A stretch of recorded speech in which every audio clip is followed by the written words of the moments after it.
Download video di YouTube. Nah, saya setel di depan komputer, saya liatin, kemudian saya keluar, peragain, balik lagi, kemudian peragain gitu. Paling down gitu selama di pelatnas? Alhamdulillah pernah sih. Pernah ya, pernah. Ya karena namanya atlet sih pasti ada naik turun ya, down. Itu saya pernah, cuma ya alhamdulillah sih bangkit lagi. Gimana tuh cara biar bisa bangkitnya lagi? Waktu itu motivasi pertama saya itu keluarga ya. Motivasi utama saya itu keluarga. Jadi saya ada di pelatnas, saya ingin membahagiain orang tua saya ya. Nah dari sana dengan segala keterbatasan yang saya dan keluarga saya miliki, saya ingin membuktikan dan ingin bisa bermanfaat untuk mereka gitu. Salah satunya yang saya punya kan taekwondo. Dari sana saya maksimalin aja di sana. Artinya pada saat saya down, saya merasa waduh hampir kayaknya nggak mungkin deh gitu kan. Nggak mungkin deh bisa gitu kan, karena saya lihat lawan cukup kuat juga, saingan-saingan dari provinsi lain juga cukup kuat gitu kan. Nah, tapi karena saya ngelihat keluarga, jadi dari sana saya ada motivasi lebih, artinya saya harus berjuang mati-matian gitu kan, dan saya harus berhasil gitu. Terus setelah di pelatnas kan tadi di pelatnas itu pertandingan penutupnya Universiade.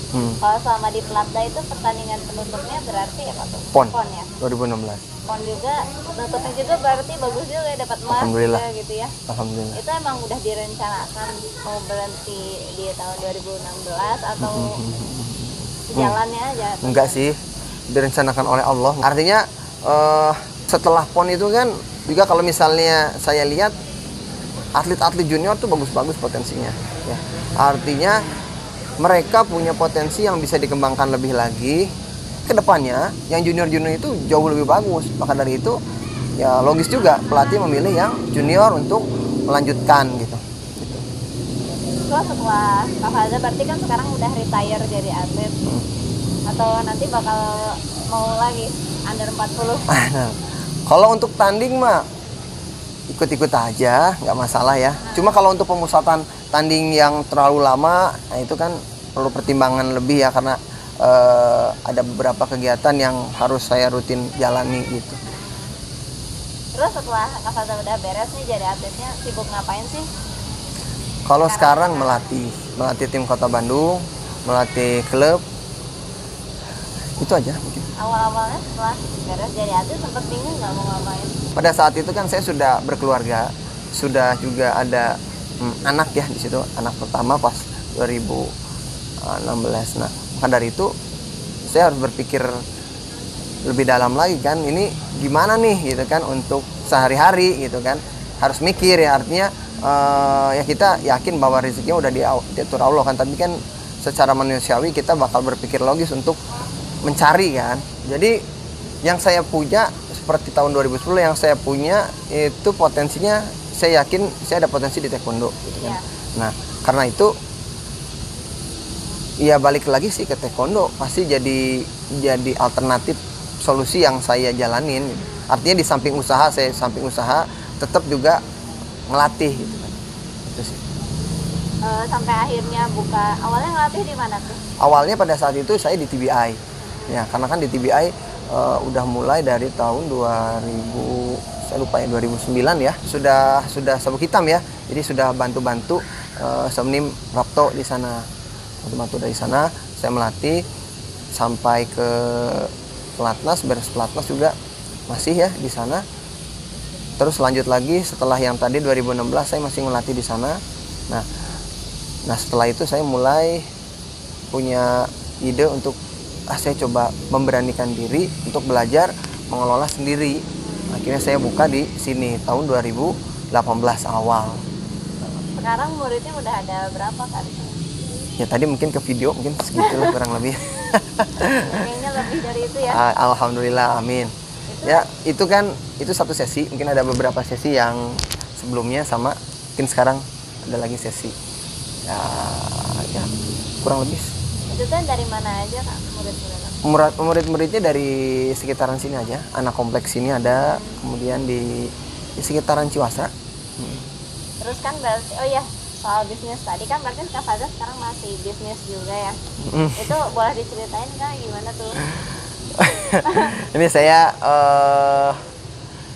ya, jadi sebenarnya saya itu memang pada saat saya belum fokus di tahun 2010 di masuk Platda, itu memang saya selesai SMA sudah mulai bantu orang tua untuk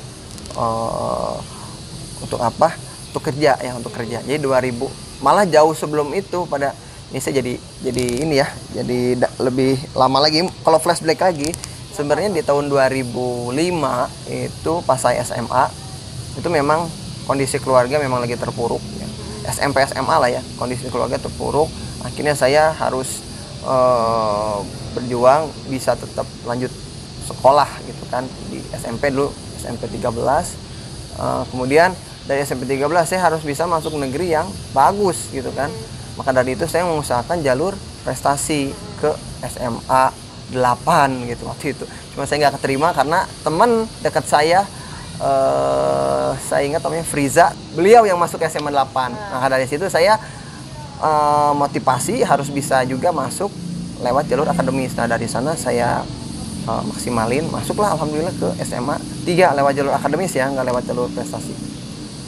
Nah setelah itu saya udah mulai tuh, dari sana saya udah mulai fokus kerja juga, bantu orang tua, fokus juga belajar. Nah taekwondo udah mulai berkurang sedikit-sedikit. Itu kan berarti masa-masa pas saya Presiden Cup 2008. Dan setelah itu, makanya dari saat setelah SMA beres, saya lanjut ke universitas ya, ke kuliah itu, saya udah ngurangin taekwondo karena saya banyak kegiatan untuk persiapan masuk, kemudian nyari-nyari beasiswa, kemudian kerja juga. Nah, dari sana, nah masa-masa transisi sebelum masuk lagi ke Platda dan akhirnya ke Platnas, nah di sana saya banyak belajar untuk bisa mencari kehidupan untuk diri saya sendiri. Artinya sehari-hari saya harus bisa hidup dengan kerjaan yang saya tekuni ya, bukan kerjaan tekuni, artinya saya harus ada kerjaan yang bisa menghidupi saya, kemudian harus ada kerjaan yang bisa membantu orang tua. Nah dari sana saya banyak belajar.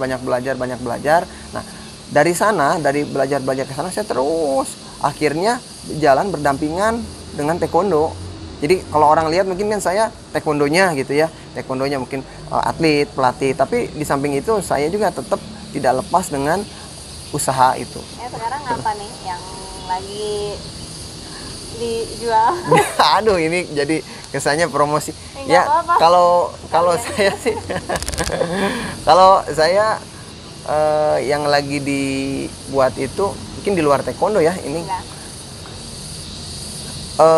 Pembuatan cushion cover, jadi sarung bantal untuk sofa ya, sarung bantal untuk sofa, kemudian bantal duduk, bantal sofa, sama sofa bayi gitu. Itu yang saya lagi jalanin sekarang sama tim ya, sama tim. Jadi sekarang kan saya ngelatih dengan kesibukan segala macam, saya ada tim yang mereka bisa jalanin juga gitu saat saya ada kegiatan di taekwondo. Berarti selain ngelatih, Kak Faza juga sibuk di mengelola si apa sih tadi, usaha ya, usaha itu ya. Nah terus Kak Faza ada nggak pesan-pesan buat atlet-atlet taekwondo di mana aja yang nonton juga? Ya, kalau pesan dari saya, tekun berlatih, sabar ya, sama jangan lupa miliki niat untuk bisa bermanfaat untuk orang lain, terutama untuk orang tua. Kenapa? Karena pertama, kalau misalnya kita nggak sabar latihan, kita sulit dapat hasil ya. Mau nggak mau, nggak ada namanya atlet, siapapun atletnya mengalami masa-masa mudah terus, pasti ada masa-masa sulit, baik itu sulit di dunia atletnya, ataupun di dunia keluarganya, ataupun di dimanapun ya, atau pada saat sekolah waktunya berbenturan, itu pasti mengalami masa-masa sulit gitu kan. Nah, maka dari itu kuncinya harus sabar. Sabar artinya bukan sabar diam, tapi sabar terus, persisten ya, untuk terus latihan. Nah, itu pertama. Terus yang kedua, berdoa ya. Apapun yang kita jalanin, kalau misalnya kita hanya mengandalkan diri sendiri, pasti ya hasilnya nggak maksimal. Karena banyak jalan-jalan nggak terduga itu ya, salah satunya karena bantuan dari yang Maha Kuasa, dari Allah Subhanahu Wa Taala itu ngebantu kita. Kita udah usaha maksimal, tapi hasil nggak, mungkin ada temen yang ngasih informasi atau ada apa gitu kan. Nah, itu jangan pernah lepas berdoa. Yang kemudian yang ketiganya, pada saat kita jalanin atlet ya, di sini kita fokus ke atlet ataupun kegiatan yang lain, harus punya niat yang betul bahwa kita di sini berjuang bukan untuk diri sendiri, tapi kita berjuang untuk orang lain, terutama untuk orang tua kita yang sudah berjuang keras sampai sekarang untuk bisa kita hidup seperti ini gitu ya. Kita harus bisa punya apa ya namanya ya, motivasi yang kuat untuk balas jasa mereka, walaupun segala usaha kita nggak akan mungkin bisa tergantikan ya dengan pengorbanan mereka waktu kita kecil, waktu kita lahir, segala macam. Tapi minimalnya kita sudah berusaha membuktikan sekuat yang kita miliki untuk bisa membalas jasa mereka gitu. Itu aja sih. Kalau ini ada nggak, bukan saran, apa sih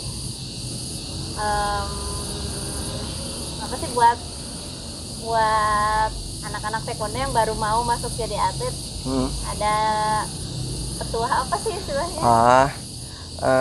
Saran ya, atau apa ya, masukan ya. Jadi kalau untuk anak-anak yang baru masuk taekwondo ya, disarankan baru masuk taekwondo, baru masuk ya, mau nyobain jadi atlet, tapi masih ragu-ragu gitu. Saran saya, ini saya pribadi ya, artinya kalau orang lain berbeda pendapat ya terserah ya. Ini kalau saran saya pribadi, coba semua di taekwondo, coba aja nggak apa-apa, selama belum fokus atlet sampai ke level daerah, level nasional yang mungkin nanti bakal padat dan bakal fokus ya. Nah, selama masih baru di pemula ya, mungkin bisa disebut pemula, coba pumse, coba kyorugip, coba mungkin ada freestyle, coba semuanya coba. Nah, nanti biar punya pengalaman dan akhirnya bisa memilih apa ya, kategori yang atau nomor yang paling tepat untuk dirinya. Apa saya cocok di kyorugi atau saya cocok di pumse? Kan kalau misalnya nyoba kyorugi nggak pernah nyoba pumse, hanya pumsenya pada saat ujian aja, itu kan nggak merasakan gimana sih latihan pumse, ya kan? Apa saya punya potensi nggak di pumse gitu kan? Jadi kalau misalnya udah nyoba semua, minimalnya ada pengalaman ya untuk bahan memutuskan nanti berikutnya mau fokus di mana. Gitu. Terus satu lagi nih, kalau buat atlet yang udah mau pensiun itu pesan-pesannya apa? Atlet yang udah mau pensiun, nah artinya belum pensiun ya? Ya, yang udah mau pensiun tapi kayaknya bingung nih mau ngapain. Nah ini, mohon maaf, atlet yang udah mau pensiun berarti kan belum pensiun, berarti masih fokus di atlet nih? Iya, tapi bentar lagi mau udah gitu. Oke, tapi masih punya tugas? Mungkin di Platda atau Pelacap. Nah, saran saya maksimalkan kesempatan para atlet untuk bisa mempersembahkan yang terbaik ya. Tanggung jawab di sana, berikan yang terbaik, karena di sana menentukan kualitas diri kita. Kalau misalnya kita dikasih kesempatan di sana, baik itu di klubnya atau Pelacap atau Pelatda ataupun Pelatnas, tapi kita udah fokus di yang lain, nah itu sangat disayangkan gitu. Jadi selama masih ada di sana, fokus untuk bisa memberikan yang terbaik di sana.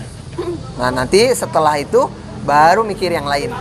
Setelah sudah tidak ada tugas lagi. Jadi selama kita masih diberi tanggung jawab tugas, maksimalkan. Udah, kayaknya gitu dulu aja. Makasih banyak kok. Makasih. Oke. Oke.